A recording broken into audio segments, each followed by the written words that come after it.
Hello, welcome to the Nagorno-Karabakh miniseries, produced by Regional South Caucasus in collaboration with Eastern Dialogue. In today's episode, we are going to talk about Armenia's struggle to overcome the painful post-war reality.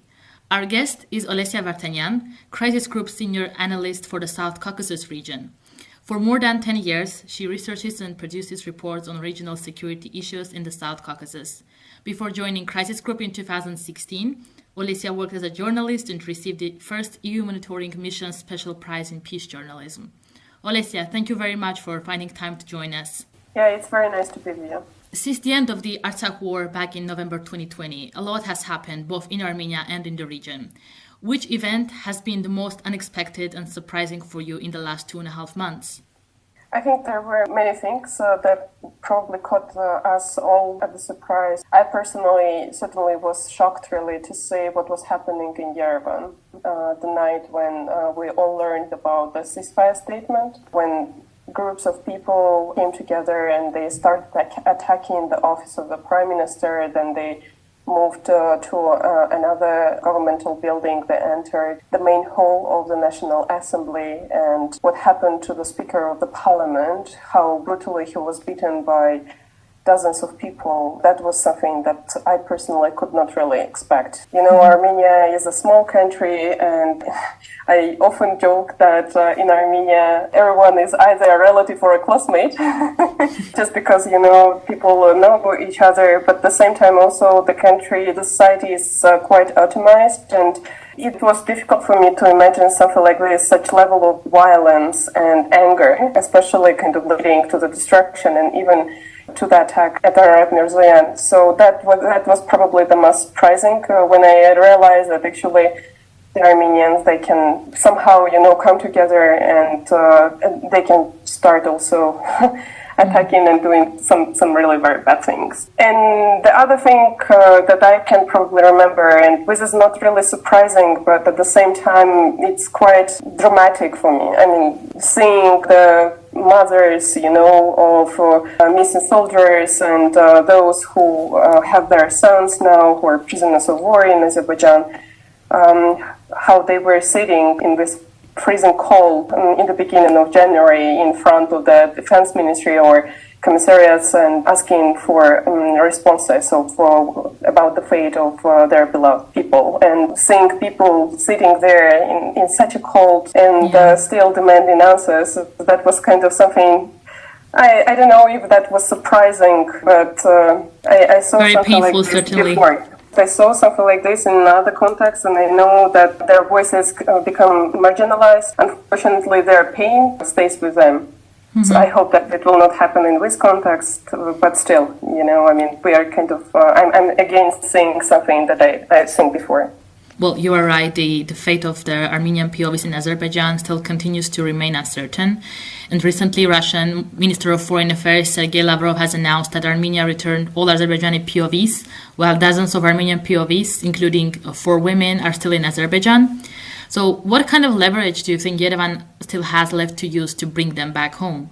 Well, I understand that this is a top priority issue for Yerevan, and it probably will stay this way. I understand that the issue got caught in something different, you know, in this political debate around the mandate of the Russian peacekeepers, because the guys are there for a number of weeks now, and we still haven't seen a prescribed mandate of what the Russian peacekeepers are doing there and what are their responsibilities. We have been hearing that Armenia already signed the document in December, and it's still kind of, you know, part of the debate going on between Baku and Moscow. And one of the issues there, it has to do with this Azerbaijani demand for the full withdrawal of the Armenian troops from not just the adjacent territories, but actually from Nagorno-Karabakh itself, from that territory that is currently controlled by the Russian peacekeepers. Basically, you know, this issue, I understand it just got caught in this political debate. As you know, more than 60 prisoners of war were detained after the ceasefire.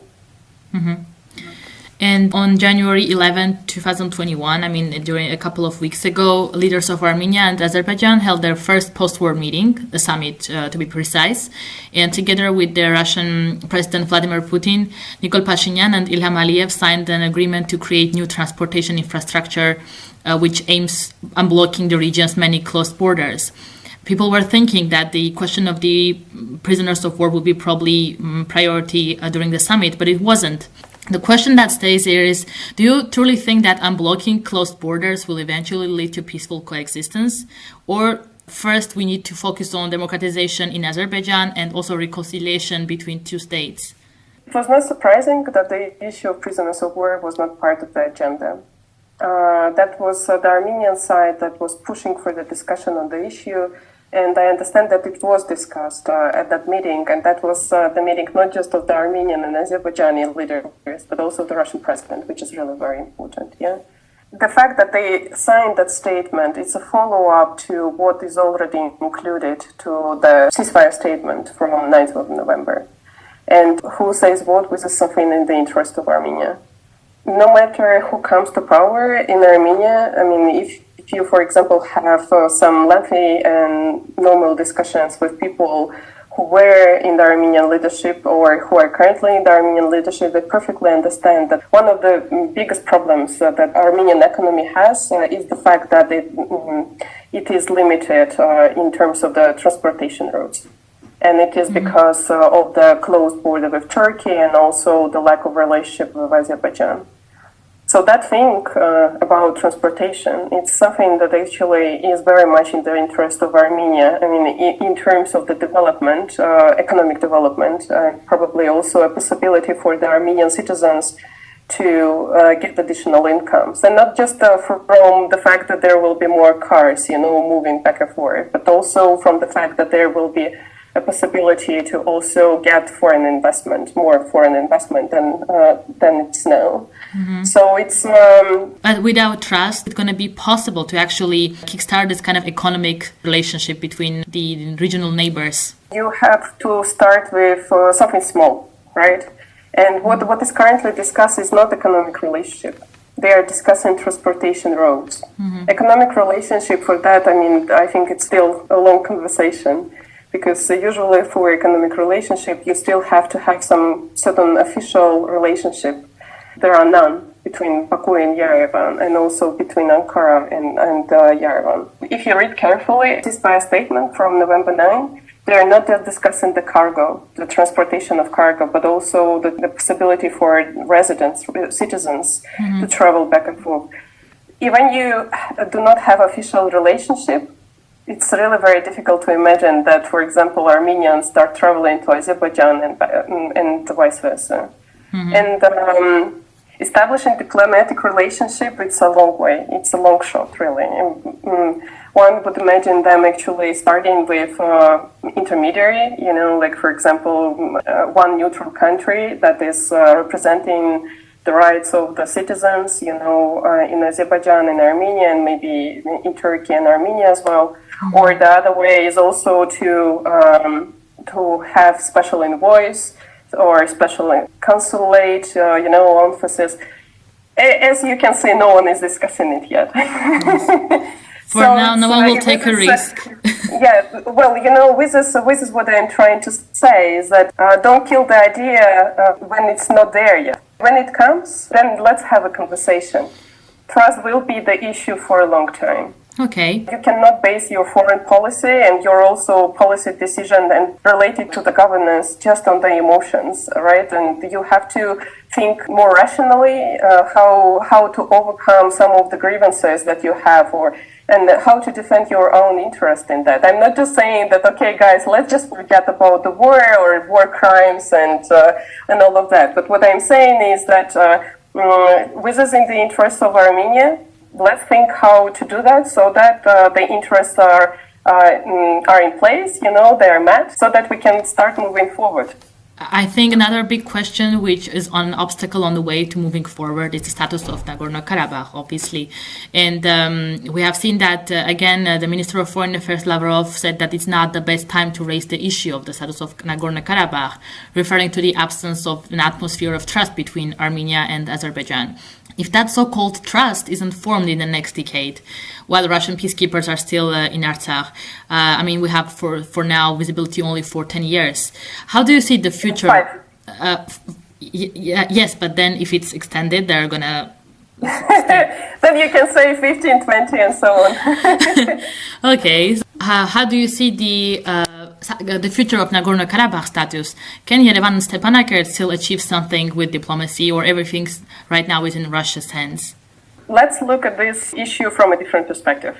Yeah, we are now left with this post-war situation when we got a new, let's say, line of separation. No one gave the official name for it yet. And that line of separation is very close, or sometimes even in the midst of the villages. So it's not like what we had, for example, after the First War. In Karabakh, when the civilian areas were separated from the trenches by kilometers.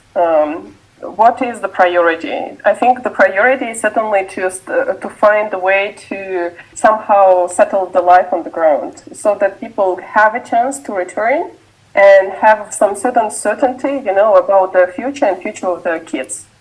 Mm-hmm. So that they can go back, reconstruct their houses and continue living and having a normal or kind of new normal life, yeah?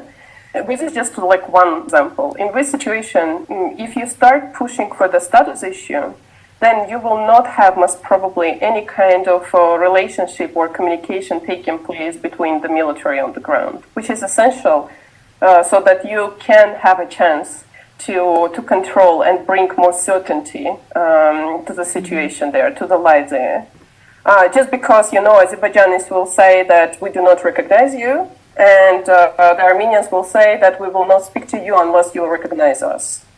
And then the process is not moving forward, really. There are many more examples like this. When you have to find a way to settle this post-war situation. Mm-hmm. I think I do not fully understand with concerns about this proposal to wait a bit, with the diplomatic process. After this war, we are left with the situation when Baku does not want to speak to the current Minsk group co-chairs. Mm-hmm. In Armenia, we are all expecting some political change. We still do not have mandate for the Russian peacekeepers.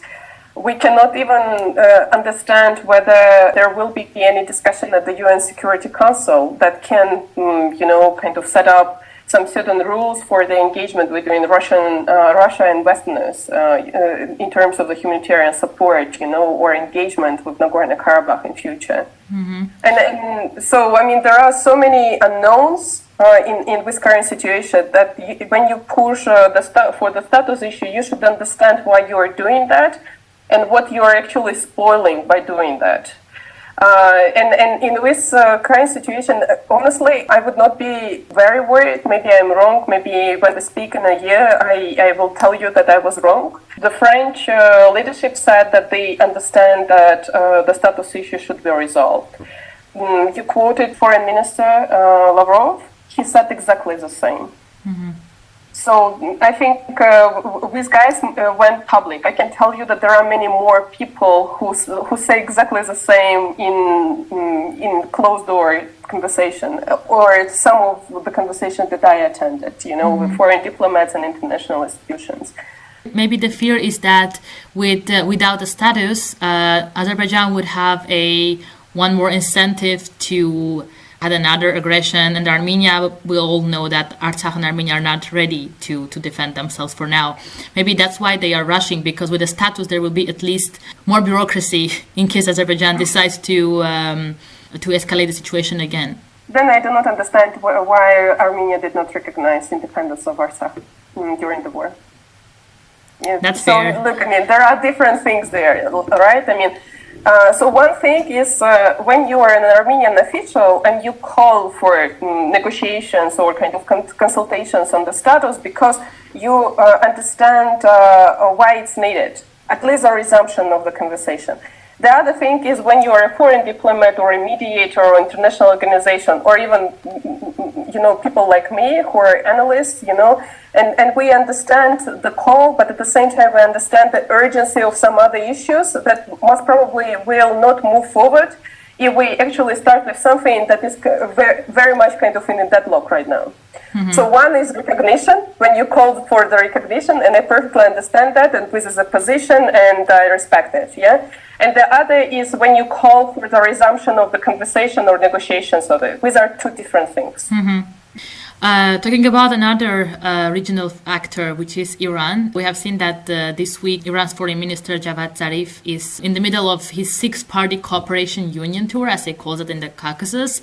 He has been to Baku, to Moscow, he has been to Tbilisi, and last night he was in Yerevan. He's going to finish his tour in Turkey. Zarif said that his travel is intended to upgrade cooperation among the six countries and make coordination on other regional issues as well.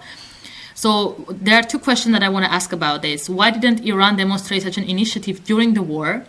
And can we really expect that this six-party cooperation union will be efficient or performant or viable at all? Well, Iran is a big country that had its own kind of, preferences and opinions about the conflict even before the war. Also, we saw that during the war, the deputy foreign minister, he had a tour, he toured the main capitals, and seems like the main reason was actually to make sure that everyone understands Iran's red line.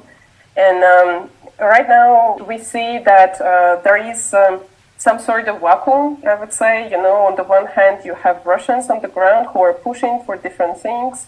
Yeah, we can see Turkey now present in the region. But who else? There is this question in the air, like who will be taking part in all these different processes related to the diplomacy and also reconstruction on the ground. Mm. So, the fact that Iran has its interest in terms of kind of connecting through the region to other outside world, it's not something new. Iran has been discussing it with Armenia and Azerbaijan and other countries even before that. I would not really try to start looking for something really very bad taking place there. Mm-hmm. And I think it's actually very positive that foreign minister himself, he took time and he is touring all the capitals and trying to see, what is left there to be done and what can be done in future. Mm-hmm. And considering the statement that he made in Baku, which went viral, obviously on social media, that Iran is happy that Azerbaijan took its territories back, and that he said that they will happy to help Azerbaijan with reconstruction. It was just one day, if I'm not mistaken, after Iran signed a trade deal with Armenia. So the question is, to which extent Armenia and Iran can have a committed relationship? Because it's a very weird and dysfunctional relationship. In Armenia, everyone wants to see Iran close to Armenia and relies on Iran on many questions. Everybody says Iran is an important ally. So can we really think of Iran as an ally to Armenia, or is just a completely separate individual actor in the region who has only his personal interests and will not, again, cross his own red lines, even if it's for Armenia or for Azerbaijan? Which is the worst thing that can happen when people define their foreign policy just based on their emotions. The fact that Iran supported territorial integrity of Azerbaijan is not new. Mm-hmm. Iran is in general has this kind of very strong position, and I heard different ideas why this is the case. One senior and official told me that we have our own territorial problems, so we will not be supporting anything like this. The fact that Iran supported territorial integrity of Azerbaijan, this is not new. And I don't understand those people who actually try to look at this world only through this black and white perspective. Mm-hmm. Iran is a very important partner of Armenia, and it shares the same border. And in terms of the transport, you mentioned trade agreement. There can be more communication around that. Iranian minister, he actually made a very important statement in Yerevan, right? I mean, he said that our red line, it's territorial integrity of Armenia. And I think this also should be seen as positive by those who actually have fears that Azerbaijan or Turkey can now start another campaign, for example, to take some parts of Armenia. So, again, foreign policy is not for emotions only. Absolutely. Another actor which has been quite absent during the whole war, even in the negotiations and even a post-war reality, is the USA. Right now, when the US has a new president, there is a lot of speculation about the Biden administration and its allegedly very pro-Armenian stance. Especially after the remarks that the already confirmed Secretary of State Antony Blinken made about their intention to strengthen Armenia's resilience and protect Artsakh's security. So if you try to be objective and not be emotional, as you said, are there any real opportunities for Armenia to exploit, seeing that Biden has a relatively less favorable attitude towards authoritarian leaders, which means to Turkey and Azerbaijan?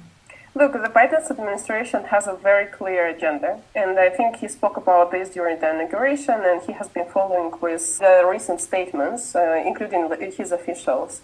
The U.S. has its own problems, and the U.S. will be looking into these problems. They have, the whole narrative of the inauguration, if you paid attention, it was all about the divided society and the need to work on this. So this is the priority for the Biden administration. It's not Armenia. Having said that, that does not, of course, mean that we will not be seeing a more proactive American administration that will be now back to the international institutions, following international norms, supporting them. We definitely need it. We want it, at least at this level, the engagement of the U.S. administration in terms of the support, for example, to the process, to the OSCE, to the UN, so that we actually start feeling that the U.S. is there and it pays attention to the developments. And first of all, it's not just kind of, beautiful gesture. The U.S. took that commitment, right? To invest in the talks and different processes around Nagorno-Karabakh. And it did. For some time, it was quite active. QS Talk is one example. And I think earlier in the podcast, we had a guest who said that different actors invested different amount of time and energy at different levels of this OSCE Minsk group peace process, but they're just all tired and they all have priorities. So in this case, it's really now up to Russia to resolve everything. So easily the US and France, also with the face of the EU, will just let Russia to lead in the South Caucasus. Right now, again, why I'm saying this is so important to set up the life on the ground. Right now, whatever problem there will be, we now see with problems with the prisoners of war, right? Whatever problem, like a construction of the road, water shortage, people getting killed, incidents, something. All of this is something that will disturb any kind of process that you are to launch. No matter whether we are discussing official negotiations or even kind of consultation on the transport, communications. And if we leave this whole thing just in the hands of Moscow, there are some problems with that because Kremlin has many more things to do. It's a huge country with its own problems, especially now. And it has wars in some other places. And Kremlin will definitely not come and resolve your standing problems. So operational problems, let's say, and everyday problems which are essential to the person who lives in Nagorno-Karabakh, right? What is the priority for the person? To think about Biden's policy or to think about a kid who goes to school and you want this kid to return home? Yeah, but about the Biden's administration, I think we still, many of us are asking this question, whether actually the Biden's administration will be ready to take with Nagorno-Karabakh as a separate case where they can cooperate with Russians. They will have to contribute. I mean, if they decide to do that, then they will have to contribute, with different things, and not necessarily with the American presence on the ground, which is kind of concerning to Iran. But demining humanitarian aid, peace process, reconciliation, and all the soft stuff. At least activate the international institutions, the OSCE, the UN, and for example, again, the UN hasn't discussed the mandate, the presence of the Russian peacekeepers. There was no statement of the UN Security Council about the ceasefire statement. If the UN has things to do, I mean, there are so many tools that can be applied to that. And we can see that Russia is inviting all these international organizations. We still don't understand what is Baku's thinking on that, but still, I mean, something is happening. And if the US administration is to do something, they will have to coordinate and to work together with Russians. That can be done either bilaterally, or that can be done through the international institutions, or that can be done through the capitals, which is kind of more concerning, to be honest, just kind of, not to create problems. The minimum, of course, what they can do is a humanitarian support. And we have been seeing that the American government has provided quite a lot of money during the war to support those who were displaced from Nagorno-Karabakh and who were present in Armenia. The question is now whether there will be a possibility to do projects inside Armenian-controlled territory. Mm-hmm. Understood. Another crazy scenario which has been just circulating about Armenia's possible initiative in the Iran nuclear deal negotiations, because Biden saying that they are going to get back to their commitments, obviously. So Armenia had quite a big damage to its reputation because of our own internal failed governance, lack of competency in some way. So can we say, for example, Armenia can propose to provide technical or logistic support to the negotiations? Because there are rumors that Azerbaijan is thinking about that. Well, Azerbaijan has been very good in providing premises for some important discussions. For example, the NATO and Russian military, they around Syria, working on Syria, they met in Baku for a number of years, if you paid attention. Well, providing premises does not mean that you are taking part in the process. But if Armenia wants to do that, and if there are really chances for this to succeed, which I have some doubts about, then why not? Honestly, I haven't heard anyone considering that seriously. I mean, that could be cool. Also, you remember that summit when Vladimir Putin came down to Yerevan, and also leader of Iran was there. So, I mean, we understand that Armenia also wants to kind of play its constructive role, contributing to some certain kind of processes. If it is to happen, then it's great. But there are so many other things taking place, and that are probably a big priority for the moment for Armenia. Yeah. So far, Yerevan's attitude toward Baku is very complicated and maybe to some people weird. It's good. It's incomprehensive in some way. A lot of things that our current government is doing are not completely in our favor. Some people demand more collaboration. Some people demand complete cutting borders, and we're not talking to each other anymore. So how, in the case of Armenia, because right now we're discussing the Armenia, what should change in Armenia's attitudes towards Baku? Would any change matter if Baku is not inclined to actually having a proper dialogue or collaboration or reconstruction of relationship? I don't see a big tragedy in bilateral relationships. I mean, not official ones. I mean, in terms of kind of contacting each other and talking to each other. I think Armenia has been very good with that before the war. We haven't really seen many stories about, like, for example, civil society getting punished or civil society organizations not meeting or getting prevented from meeting with the Azerbaijani civil society people. We know about the visits. And actually, this was constantly Yerevan calling, and saying that we need more confidence-building measures. We need more projects like this around these topics. well, now the situation is different, and something can change around that. I think there are people also who are worried about this, whether, many people left with word, they're saying that Armenia and Azerbaijan, they kind of changed their places, right? I mean, but I hope that we will not see, for example, security services following civil society organization or civil society activists who are meeting Azerbaijani participants. Just, it's something you already establish a certain reputation, and there is a foundation there. You have been following with rules for some time. If you cannot do more, if you feel that there is no possibility to do more, or you do not have, as you mentioned, trust, then maybe just leave what is there instead of actually creating even more problems and by that attracting additional attention and creating a negative some image around that. Mm-hmm. Well, about official relations, I mean, we discussed it already earlier, but at the same time, look, I mean, with Pashinyan's time, we also had situations when the guy had informal meetings with Azerbaijani president.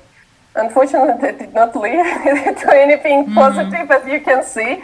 But at the same time, with things like this happen in the 90s as well, they will certainly not resolve all these grievances and all masses of problems and many more problems that are to come on daily basis in future. But, when you actually have some certain contact, and if that contact is functional, which is really very important, then you actually have a chance to mitigate certain problems or maybe find the ways how to resolve them in an easier way. And I'm not talking about discussion on status to make Azerbaijan recognize Karabakh, right? I mean, I'm talking about some lower level issues in the interest of both. Many people kind of questioning, what was happening, why Pashinyan was meeting Aliyev, and now kind of more information about some strange meetings that were taking place. Then if you don't want things like this happen, then make it public.